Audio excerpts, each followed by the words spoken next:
तर आमचा ठरलेलं पार्टी करायचं. मग काय वांग वाग करत थेट चिकनच्या दुकानात पोचलो. तर चिकन पॅक करूच तर आम्ही इकडून समोरून जरा आम्हाला चिकनसाठी लागणारा मसाला घेतला. यानंतर चिकन घेतलं. चिकन नंतर आम्ही थेट मंड्याच्या दिशेने गेलो. आम्हाला थोडंसं भाजीपाला घ्यायचं होता. नंतर आम्हाला जेवढं काही सर्व सामान लागत होतं आम्ही सर्व सामान घेतलं.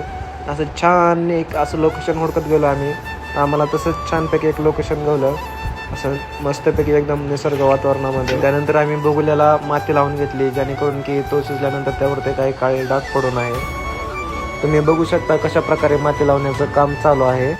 तिकडं बगुल्याला माती लावत तर मी इकडं सरपण गोळा केला. आम्हाला चिकन शिजवण्यासाठी लागत होते ते.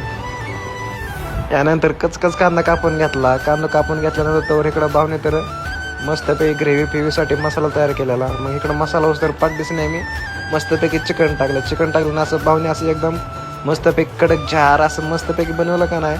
तर इकडं भाव तर भावला दमच नाही का नाही. भावने तर टेस्ट करून बघितले. भाऊ टेस्ट करता भावला एक झणझणीत वा एकच नंबर आहे. आणि तर दुसऱ्या भावला दिले. दुसरा भाव तर मला नाही आवडत, पण ते म्हणला घे. मग त्याने पण घेतलं. मग घेतल्यानंतर ते तर हवेतच गेला. मला एकच नंबर झालाय म्हणलं. रसा पिसा बघू शकतो तुम्ही असं मस्तपैकी झाले का नाही. नादच नाही. मग तर भाव तर इकडं साईडला वाटर बघत बसलो. कवा शिजते आणि कवा खाते दमच निघत नव्हता. तर एका लेफ्ट साईडच्या बगुल्यामध्ये आम्ही बिर्याणीचं मस्तपैकी असं कडक असं नियोजन लावलेलं. त्यानंतर बिर्याणी मस्तपैकी टाकून तुम्ही बघू शकता.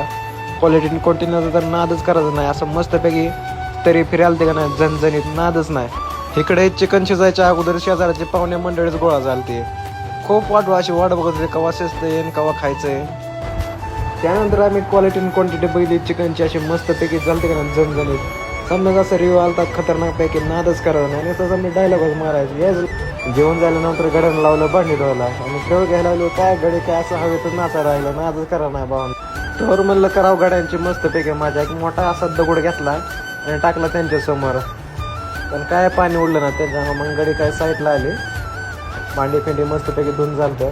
मग आमचं माघाराचं नियोजन होतं. मग आम्ही चूल पेटवली होती. मग ती चुलीसाठी आम्ही पाणी टाकलं, कारण की थोडेसे तिथं उशी होते त्यामुळे काय तिथं कोणाची हानी नाही झाली पाहिजे. असं चुली विजवली आम्ही मस्तपैकी. मग हे सर्व केल्यानंतर आम्ही मग निघालो आमच्या दररोजच्या मार्गाने घरी. मग जाता जाता तेवढ्यात गडी काय असं धुवून देत होते. त्यांना काय सुरज नव्हतं त्यांचं काय चाललं. त्यानंतर असं शेवटचा शूट बघा तुम्ही असं मस्तपैकी घेतला. समजा